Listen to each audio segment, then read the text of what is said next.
आस्था की नगरी आष्टा में समाज सेवी मुकाती परिवार द्वारा 7 दिवसीय आयोजित मां नर्मदा साप्ताहिक ज्ञान यज्ञ कथा के अंतिम दिन दादा गुरु के दर्शन को उमड़ी श्रद्धालुओं की भीड़। दादा गुरु के दर्शन कर लिया आशीर्वाद।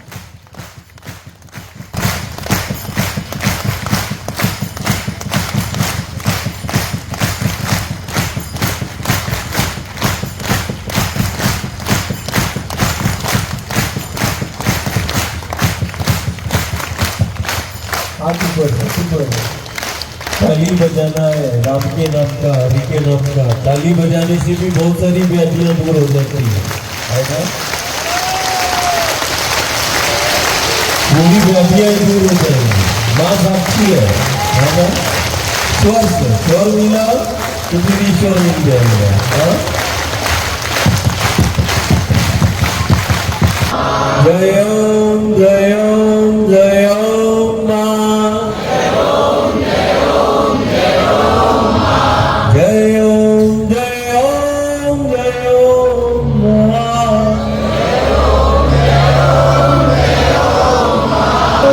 जय ओम जय ओम जय ओम माँ। आस्था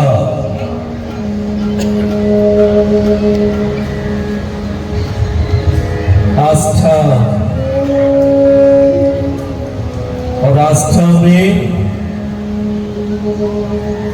कभी राम की आस्था कभी हरि की आस्था को आस्था प्रकट करती है, और आज वो माँ के प्रति अपनी आस्था को प्रकट कर रहा है।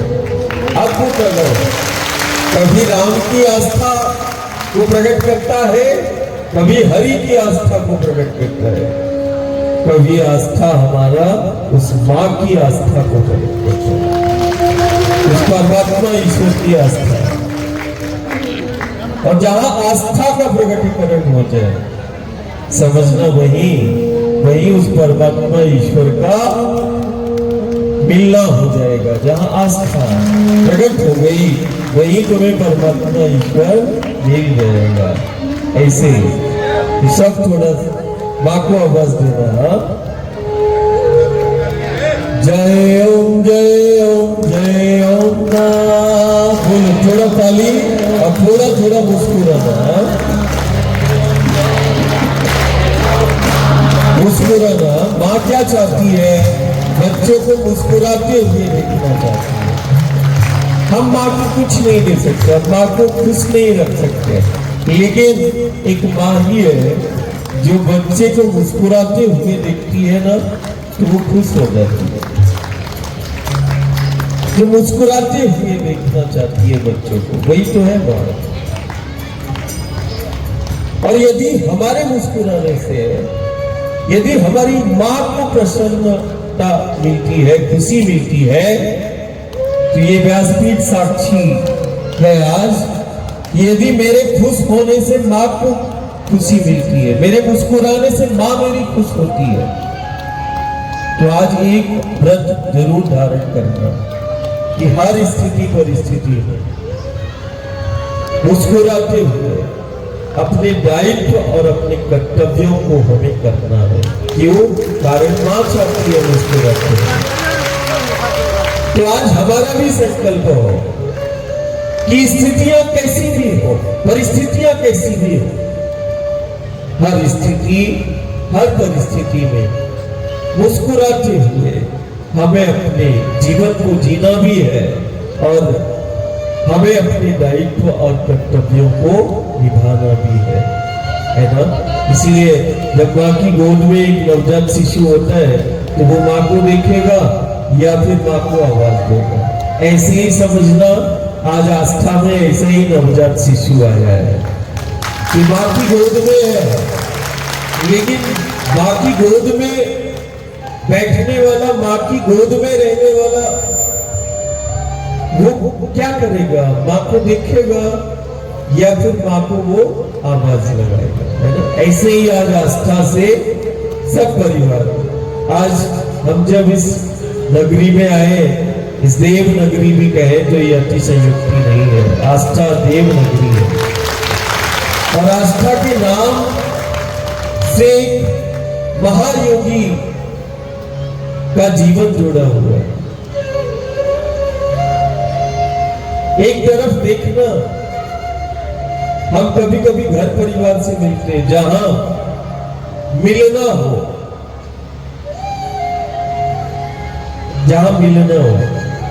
चाहे पेड़ों का मिलना हो एक दूसरे से, चाहे नदियों का मिलना हो, चाहे पहाड़ों का मिलना हो,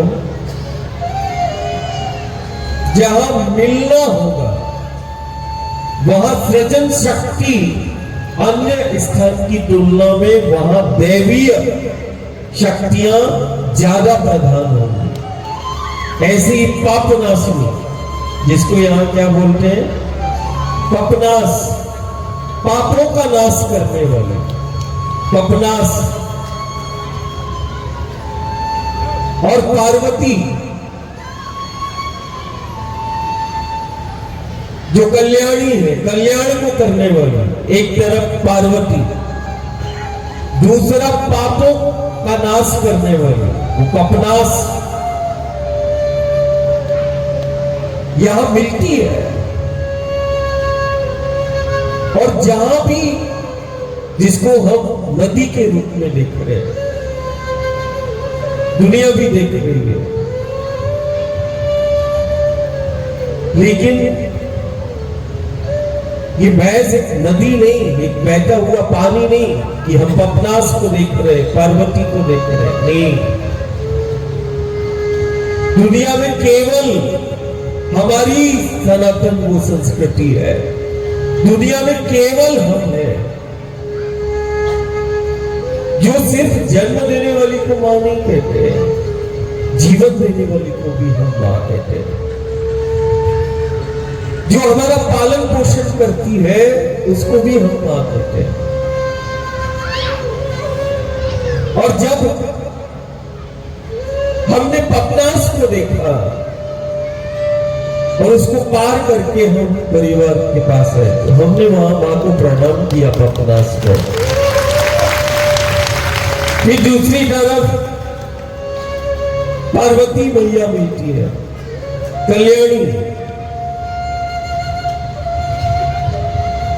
और जहां मिलना होता है, जिस गांव नगर में दो नदियों का मिलना होता है, निश्चित मान के चलना वो गांव तीर्थ बन जाता है, वो नगर तीर्थ कहलाता है।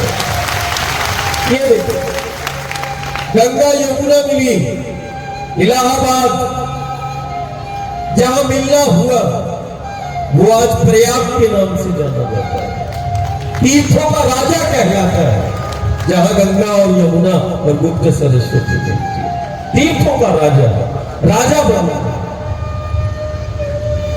आज आस्था में दो नदियों का मिलना, किसी भी स्थान में, कोई भी गांव नगर में, यदि दो नदियों का मिलना हो रहा है, या किसी गांव नगर में किसी नदी का उद्गम हो जहां वो प्रकट हो रही हो, एक ध्यान देना, जहां से नदी का प्राकट्य हो रहा हो, हमारे लिए तो वो नदी नहीं, हमारे लिए तो वो साक्षात भगवती है, हमारे लिए वो नदी नहीं, हमारे लिए वो शक्ति है। और आस्था ने जीवंत पार्वती के रूप में और पपनास के रूप में तुमने शक्तियों को प्राप्त किया है, असाधारण शक्ति है, जीवन का ही आधार नहीं, जिसके तट और पथों पर सिद्धों ने डेरा डाला हो वो पपनास है, वो पार्वती है, जिसके तट और पथ पर सिद्ध लीला करते हैं, नवनाथ लीला करते हैं। महायोगियों ने इसी संगम के आसपास एक ऐसा ही महायोगी जिसके नाम से आस्था है, हमने बहुत सुनी द्वापर में कृष्ण और अर्जुन के बीच की संवाद, कृष्ण और अर्जुन के बीच का संवाद, उसको भी गीता बोला। लेकिन आस्था और पपनास और पार्वती का ये संगम इस बात की प्रामाणिकता है कि यदि द्वापर में कृष्ण और अर्जुन का संवाद हुआ और जो संवाद हुआ उसको आज हम गीता के रूप में देख रहे, लेकिन ये द्वापर काल की बात है। लेकिन और पीछे यदि हम चले त्रेता काल में, तो राजा जनक की सभा में ऐसा ही एक बालक जैसे आज आस्था में आया, ऐसे ही राजा जनक की सभा में एक बालक पहुंच गया और एक बालक का संवाद जो जनक के साथ होता है, और वो बालक और कोई नहीं, अष्टावक्र, जो 8 शरीर के 8 स्थानों से टेढ़ा मेढ़ा है, उसको बोला अष्टावक्र। पपनास और पार्वती उसी महातपस्वी का जीवंत प्रमाण दे रही है। अष्टावक्र, वो महर्षि, वो महायोगी, जिसके नाम से आस्था, यही पपनास, यही पार्वती के तट और पट पर कभी गुरु की आस्था, कभी हरि की आस्था,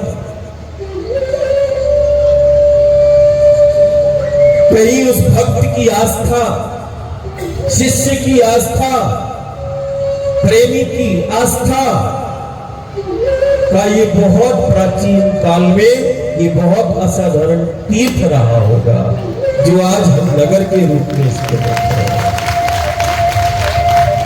नदी ने, गुरु हर युग में एक दृष्टि देगा। गुरु ने एक विचार दिया, गुरु और गोविंद ने कुछ नहीं दिया। क्या दिया? एक दृष्टि दी कि तुम मेरी दृष्टि से देखो, मेरे नजर से देखो। गुरु नजर देता है, गुरु एक विचार देता है कि तुम उस विचार को सिर्फ सुनना नहीं, तुम उस विचार को आत्मसात करके उस विचार को जीना। गुरु और गोविंद ने हर युग सदी में एक विचार दिया, एक विचार जो जीवन को दिशा देता है, एक विचार जो जीवन का आधार बन गया, और वही विचार सिर्फ जीव का ही आधार नहीं, इस समूचे जगत का आधार बन गया। बोले वो कौन सा विचार है? बोले जो गुरु और गोविंद के मुख से निकला, वो विचार आधार बन जाता है जीवन का भी और इस जगत का भी।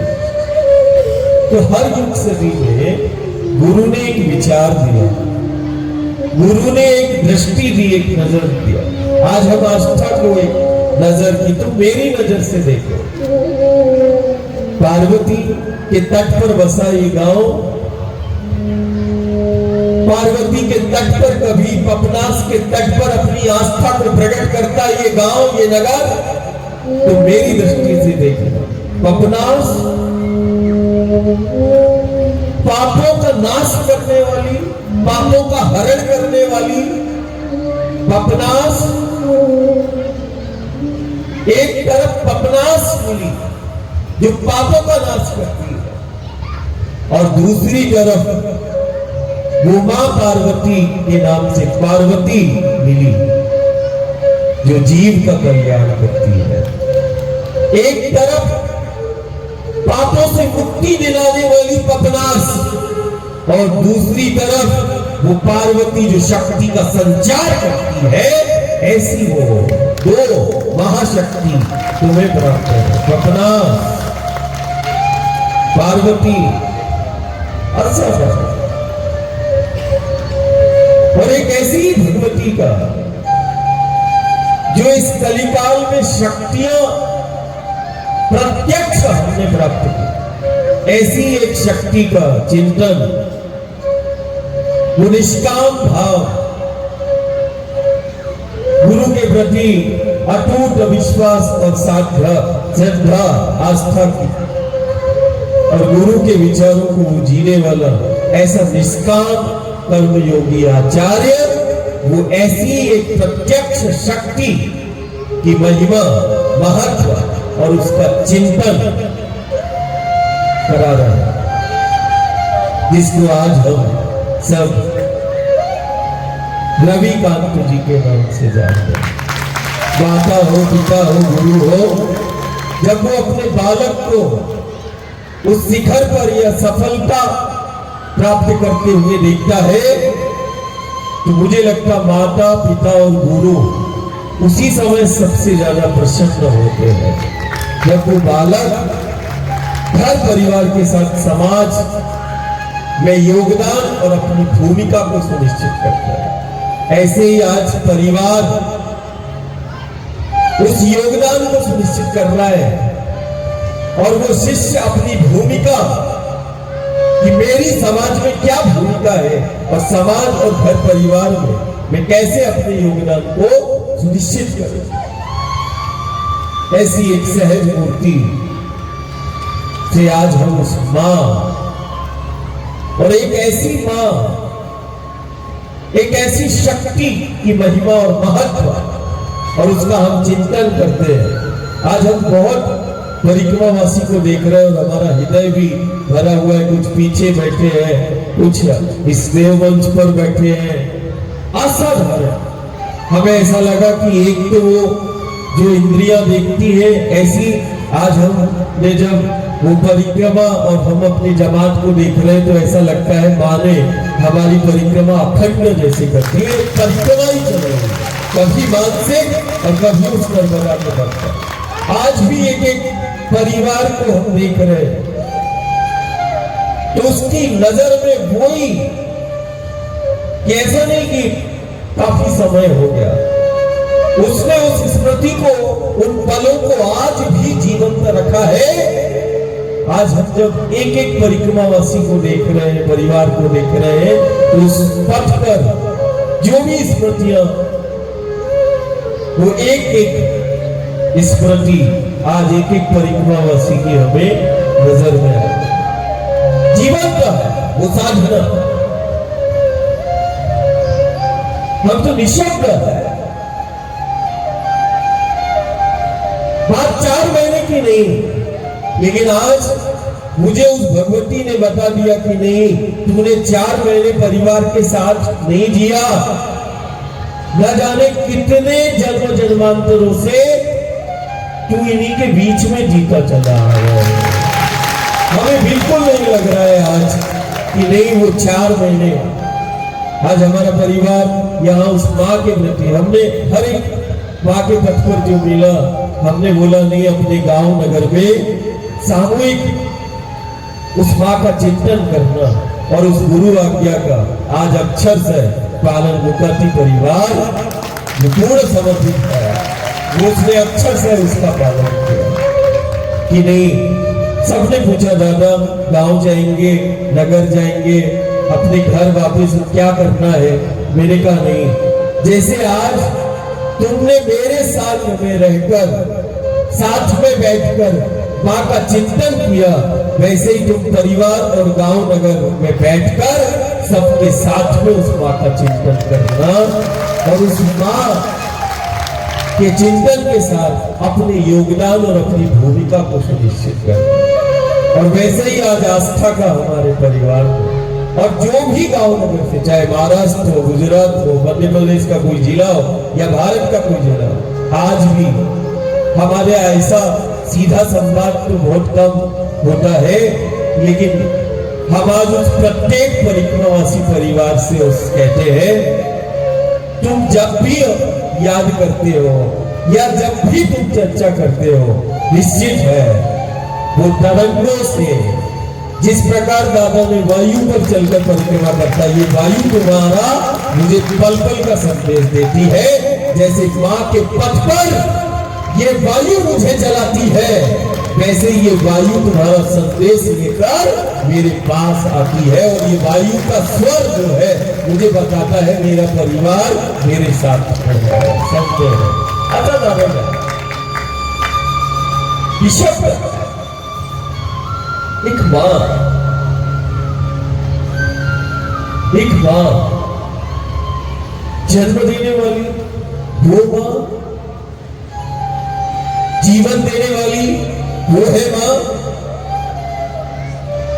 जो हमारा कुल और वंश का पालन पोषण करती चली आई वो है मां।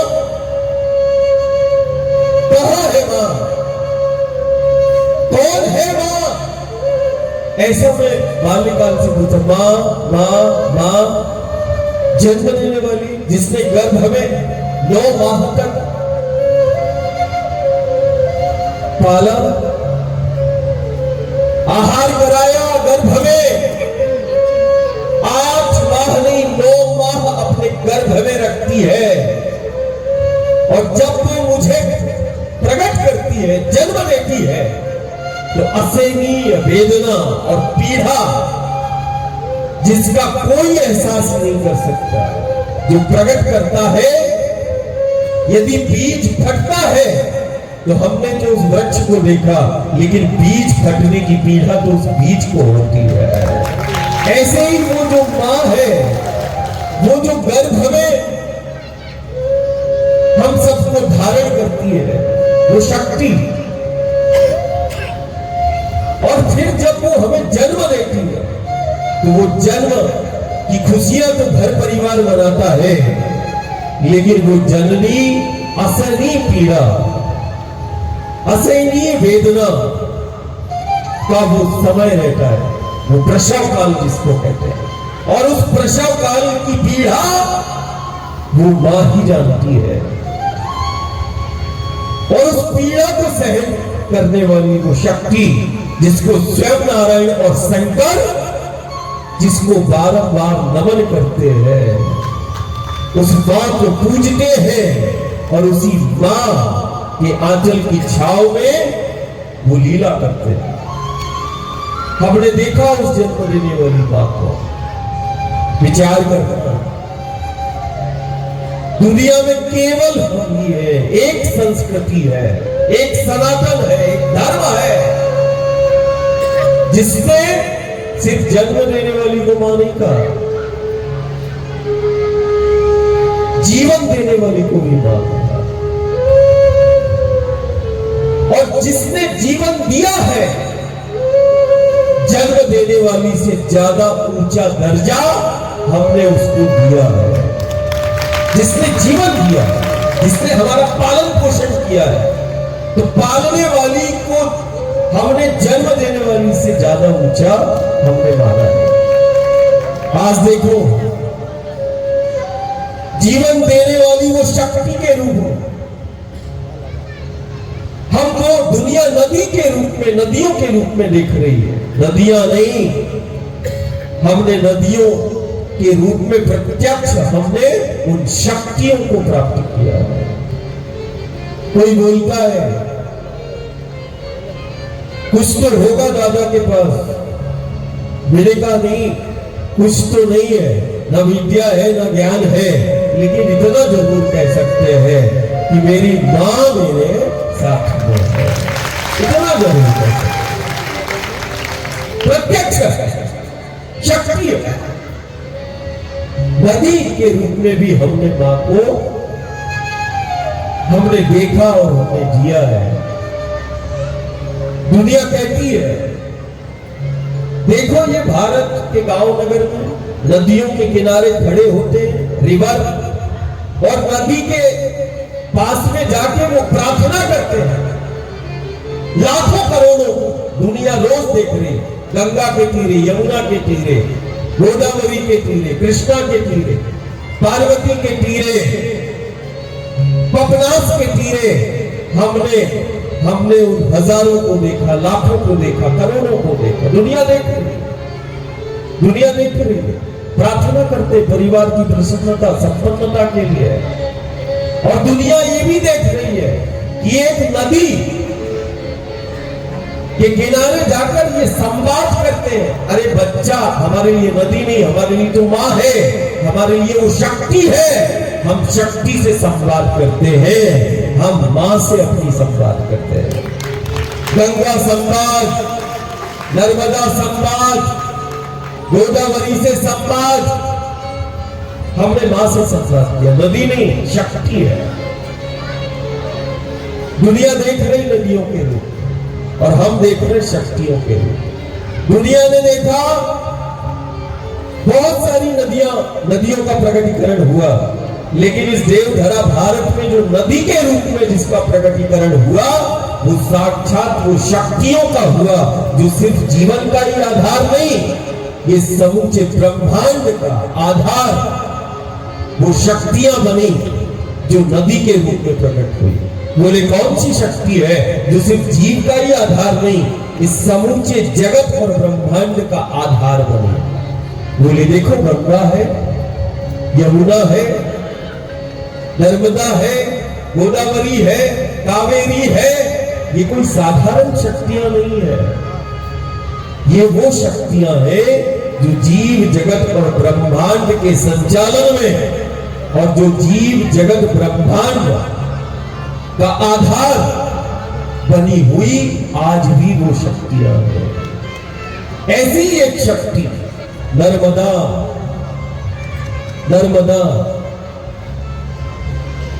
दुनिया की एक ऐसी नदी के रूप में भगवती मिली जिस पर पुराण लिख गया, व्याख्यान हो गए। नदी के रूप में एक ऐसी शक्ति जिसका मात्र दर्शन की महिमा, जैसे नाम स्मरण की महिमा होती है कि मन लगे या ना लगे तुम तो राम का हरि का नाम लेते रहते, मन लगे या ना लगे तुम तो राम का हरि का नाम लेना नाम स्मरण की महिमा है, निश्चित लाभ होगा। ऐसे ही एक महाशक्ति का प्रकटीकरण हुआ जिसके दर्शन की महिमा है, जिसका दर्शन जीवन को दिशा देता है, जिसका दर्शन जीव को भयमुक्त कर देता है, जिसका दर्शन यदि कोई बारंबार इस भगवती का दर्शन करता है, जिसको हम नर्मदा कह रहे हैं, ध्यान देना, एकमात्र भूमंडल पर ऐसी शक्ति का प्रकटीकरण हुआ। यदि इस देवी भगवती का बारंबार कोई दर्शन करता है तो दर्शन मात्र से जीवन में परिवर्तन लाने वाली ये महाशक्ति है। दर्शन से परिवर्तन निश्चित है। यदि किसी ने बारंबार इस भगवती का दर्शन किया तो ऐसा कोई होगा नहीं जिसके जीवन में परिवर्तन ना आया हो। आएगा परिवर्तन, जिसका दर्शन जीवन को बदल देता है, जीवन में परिवर्तन लाता है, जिसका दर्शन जीवन को दिशा देता है। ऐसी भगवती, ऐसी शक्ति का हमें सानिध्य मिला है, जिसको हम नर्मदा के रूप में देखते हैं। और जितना इसके दर्शन की महिमा है उतना ही, जैसे व्यासपीठ से हम 5 दिनों से हम उस मां की महिमा को हम सुन रहे हैं, तो निश्चित है कि व्यासपीठ से ये तुमने सुना भी होगा कि मात्र दर्शन नहीं, एक ऐसी भगवती जिसके पथ पर चलना साधना कहलाती है। और साधना तो तुम किसी भी देवी देवता की करोगे, साधना जीव का कल्याण करती है। ध्यान देना, आज थोड़ा घर जाने में विलंब हो जाए चल जाएगा, हाँ, लेकिन बेहतर जीवन को बनाने में अब अपने को देर नहीं करता है ना। बहुत शांति से बैठे रहना, कारण ये सत्संग है, हम इसको प्रवचन तो नहीं कहेंगे, एक सत्संग है और सत्संग की महिमा है। हम तो घर परिवार से बोलते हैं, कभी भी गांव नगर में यदि किसी साधु का, संत का, आचार्य का, गुरु का प्रवेश हो और सत्संग मिल जाए, बस हमें तो अपने घर परिवार को और बच्चों को सत्संग में लाना और सत्संग में बिठाना सिखा दो। एक संस्कार उसको दे दो कि सत्संग में आना है और सत्संग में घर परिवार को बैठालना, और खासकर माता पिता बच्चों को ये संस्कार दे दे कि बेटा कुछ नहीं, मन लगे ना लगे तुम तो सत्संग में बैठना, मन लगे या ना लगे तू सत्संग में जाना। और जो सत्संग में बैठा है और जो सत्संग में आया है उसने अपने जीवन को बनाया है। उसने अपने जीवन को जिया है। सत्संग में बैठना सीखना है, और यदि सत्संग में आ गए तो थोड़ी देर के लिए कामना, इच्छा और दूसरे विषयों से मुक्त हो जाओ, और उस सत्संग के उस क्षण और उस पल को तुम्हें जीना है। बाकी बातें सांसारिक तो होती रहेंगी। घर जाओगे, पड़ोसी मिलेगा, रिश्तेदार आएंगे, चार बातें आएंगी, लेकिन कभी भी सत्संग में जब बैठो तो सत्संग के उस क्षण और उस पल को तुम्हें सिर्फ जीना है।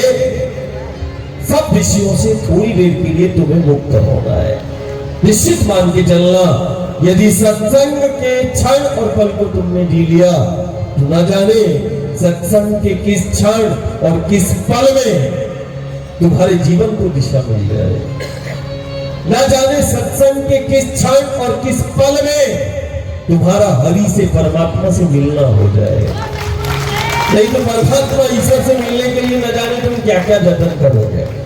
और इस कलिकाल में सबसे सहज है सत्संग में बैठना, और सत्संग में बैठे बैठे हरि से, परमात्मा से मिलना। निश्चित एहसास हो जाता है, कारण जिसने इस क्षण और पल को जो जी रहा है या जिसने जिया होगा, उसने उस क्षण और उस पल में अपने उस परमात्मा ईश्वर को और उसका एहसास उसने किया होगा।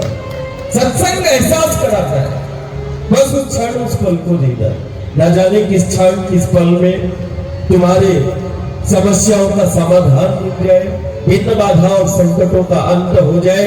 न जाने सत्संग के किस पल में तुम्हारा उस परमात्मा ईश्वर से मिलना हो जाए।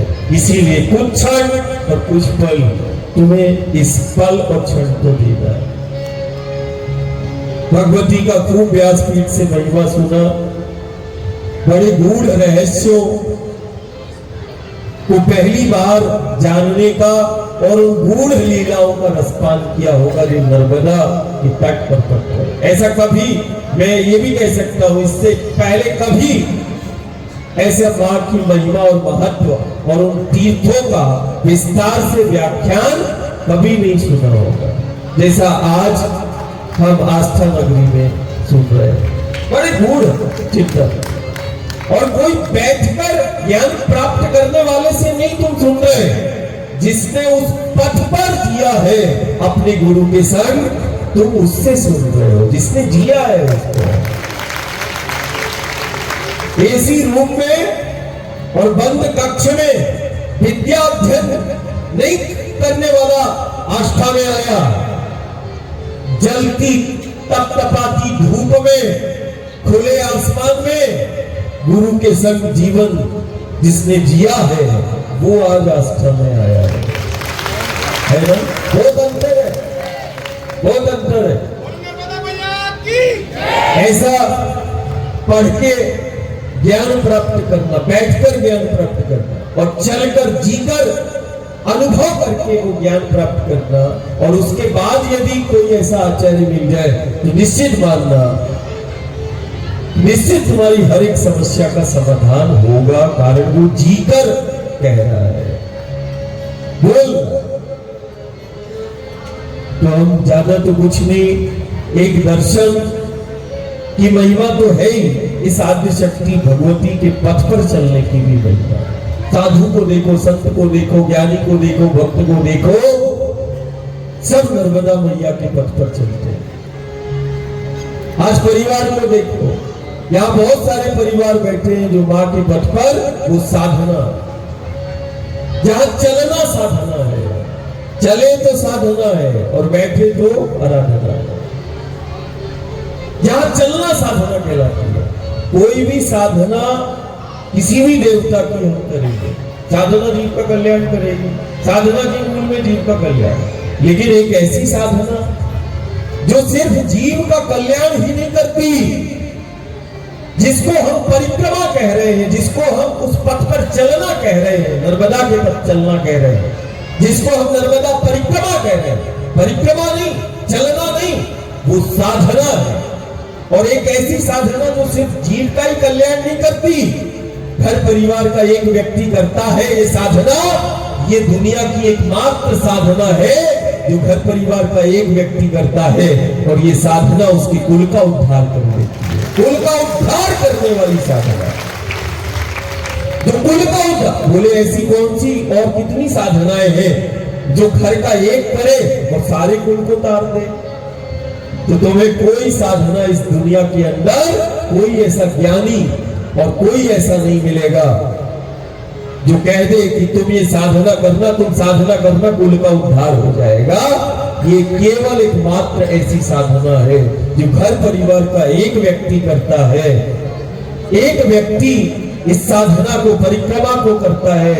चलना नर्मदा के पथ पर होता है और वो अपने कुल को तार लेता है, कुल का उद्धार कर लेता है। कुल का उद्धार करने वाली साधना है, जीवन को दिशा देने वाली साधना है।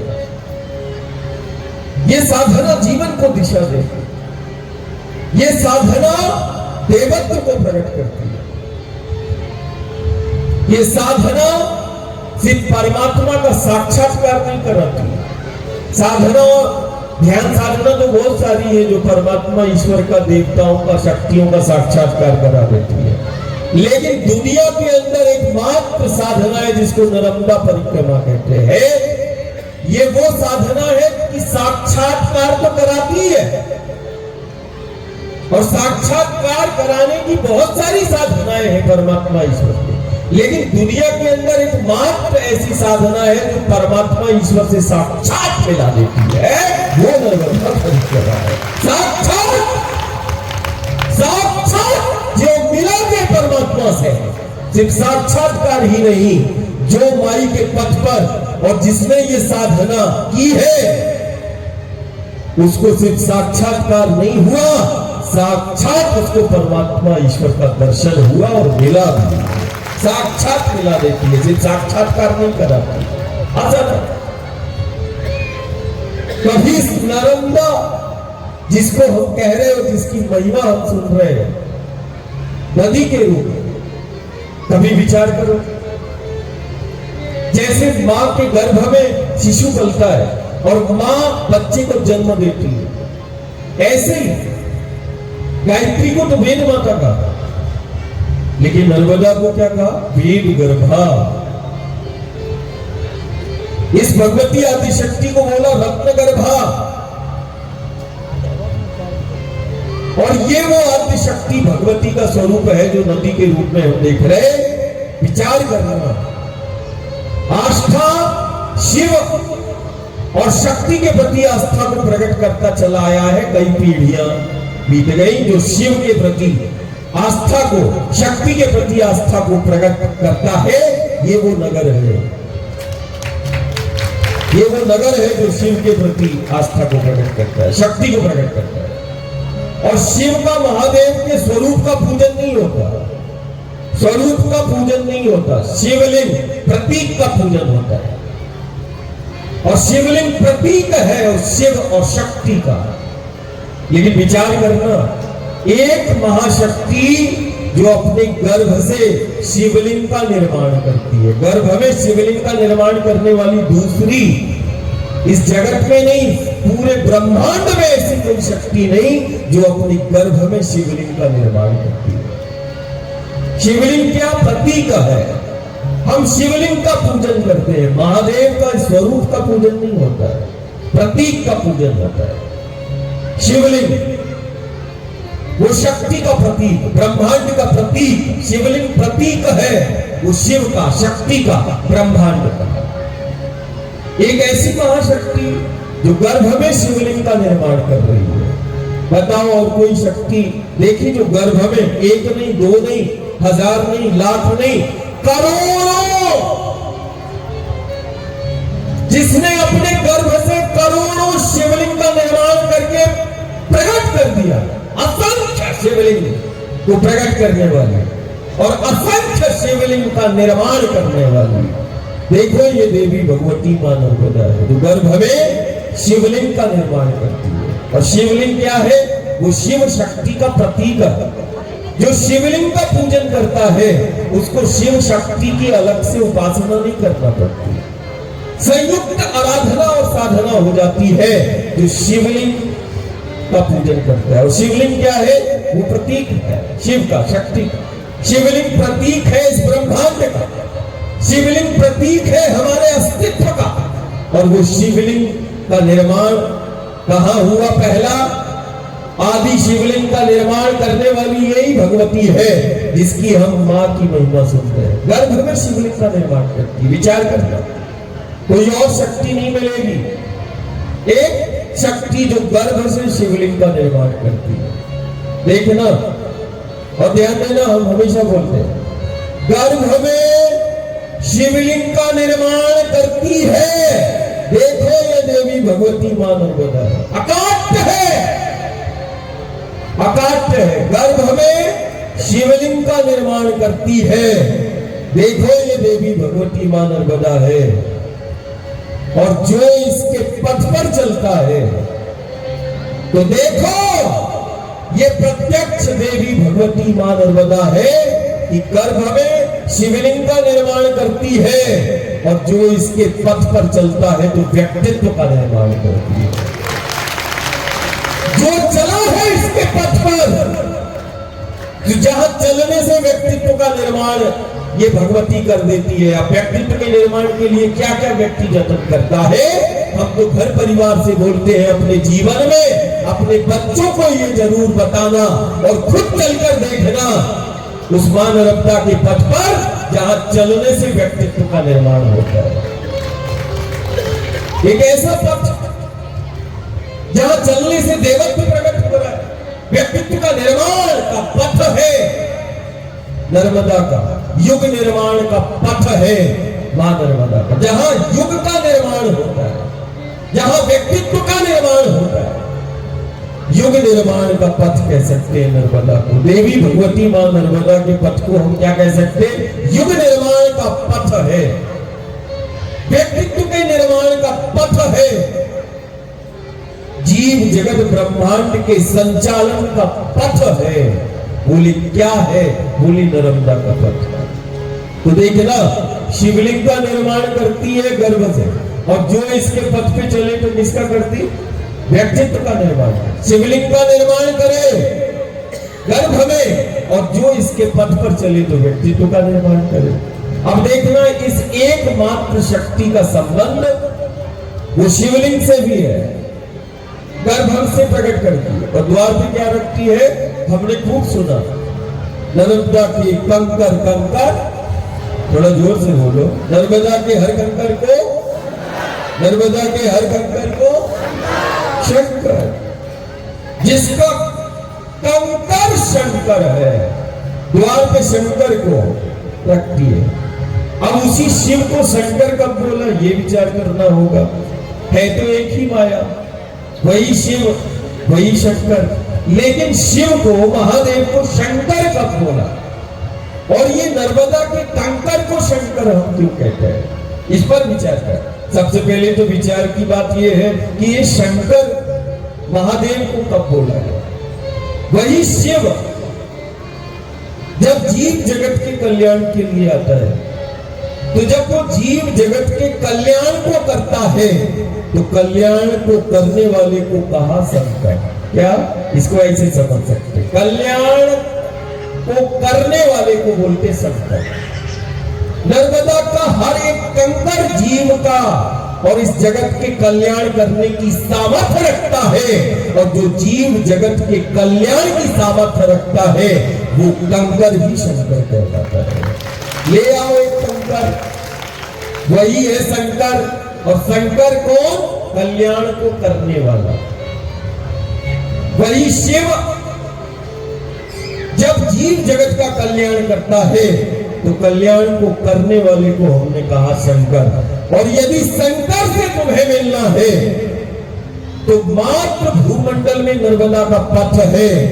कंकर के रूप में देखा दुनिया ने शंकर, आचार्य के रूप में देखा दुनिया ने शंकर, सिद्ध के रूप में देखा दुनिया ने शंकर, अवधूत के रूप में देखा दुनिया ने शंकर। नर्मदा के पथ पर प्रत्यक्ष मिलता शंकर, अकाट्य है, कोई इसको काट नहीं सकता। ब्रह्मांड में कोई ऐसी शक्ति नहीं जो इसको काट दे, और दुनिया में कोई ऐसा ज्ञानी नहीं जो इसका खंडन कर दे। कंकर प्रत्यक्ष है और दुनिया ने देखा और आज भी देख रही है। कंकर के रूप में शंकर, आचार्य के रूप में शंकर, संत अवधूत के रूप में शंकर प्रत्यक्ष है। बोले कहां है? बोले नर्मदा के तट पर है कि नहीं है? तो शिवलिंग भी देख लिया कि शिवलिंग का भी प्रकटीकरण करती, गर्भ में द्वार में शंकर को रखती। तो अब शंकर शिवलिंग, अब क्या बचा? शिव। ये शिव क्या है? शिव कौन है? कारण इन तीनों का संबंध, शिव, शंकर और शिवलिंग, इन तीनों का संबंध इस भगवती आदिशक्ति से है, जिसको हम नर्मदा कह रहे हैं। क्या क्या संबंध है इसका? शिव, शिवलिंग और शंकर का। और ये तीनों अलग है, तीनों का भेद तुम्हें समझना आवश्यक है कि शिवलिंग क्या है, शंकर क्या है और वो शिव क्या है। और तीनों को प्रकट करती है। ये वो आदिशक्ति भगवती है जिसको तुम शिव कन्या, वही आदिशक्ति कभी वो अर्धांगिनी के रूप में, वही आदिशक्ति कभी कन्या के रूप में वो प्रकट होती है।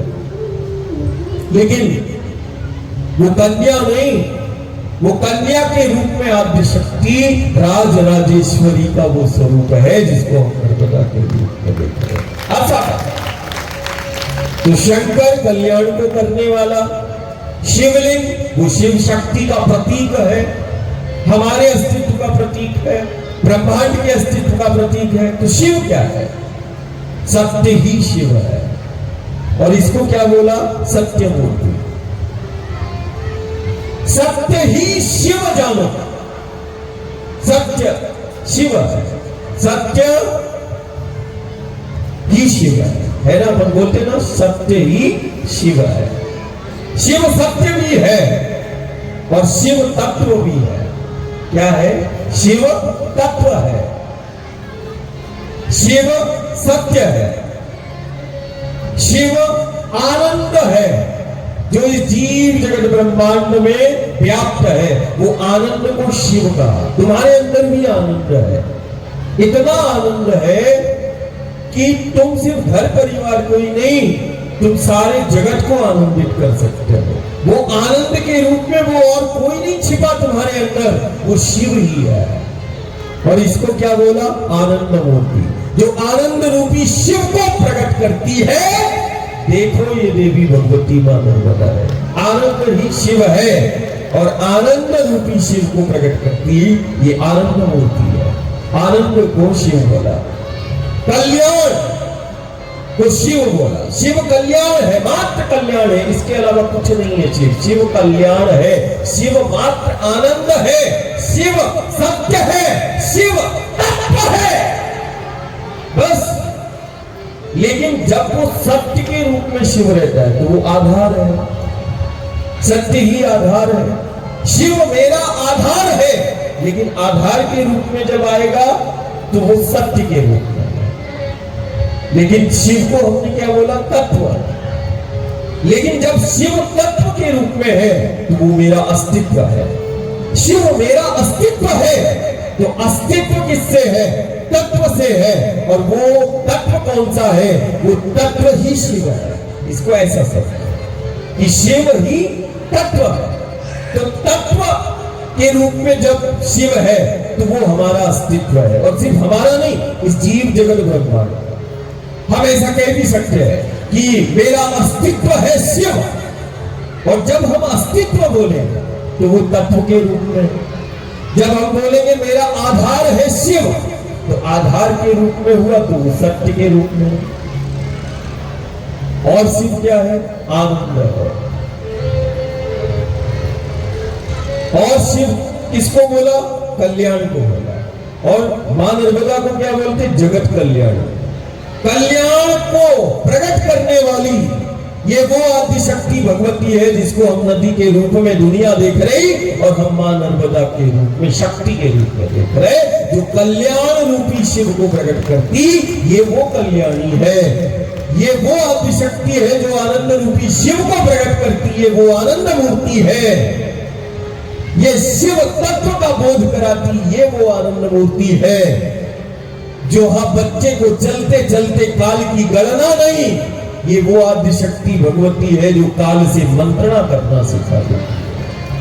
आप बताओ, काल की गणना नहीं, मां काल की गणना नहीं सिखाती, बच्चे को मां काल से मंत्रणा करना सिखाती है। जो काल से मंत्रणा करना सिखा दे और जो कालों के काल महाकाल से मिला दे, देख ये वो महाशक्ति नर्मदा है जो कालों से मंत्रणा करना सिखाती है और जो कालों के काल महाकाल से जो मिलाती है, देख वो प्रत्यक्ष आदि शक्ति नर्मदा है कि नहीं? और देख आज दुनिया भी देख वायु पे चलाती, कभी जल पे चलाती, शरीर का क्षय नहीं होता, ये देख अक्षय है। और जो अक्षय की शरण में चला जाए, अब तो चिकित्सा विज्ञान भी परेशान है कि शरीर का क्षय क्यों नहीं हो रहा, और बढ़िया चमक दमक, जितना व्रत का साया जैसे चला, यहां भी वो परिवार हमारा बैठा है जो छाया बन के चला, जल का बूंद भी नहीं, 30 किलोमीटर, 35 किलोमीटर, 40 किलोमीटर, अरे खाने पीने वाला भी एक गिलास पानी तो पिएगा चलते हुए। लेकिन देखो ये आदि शक्ति भगवती अक्षय, हम तो निशब्द है, हम खुद को देखते तो एक रोग का क्षय नहीं हो रहा, अक्षय है। तो मैं तुम्हें भूखा रहना नहीं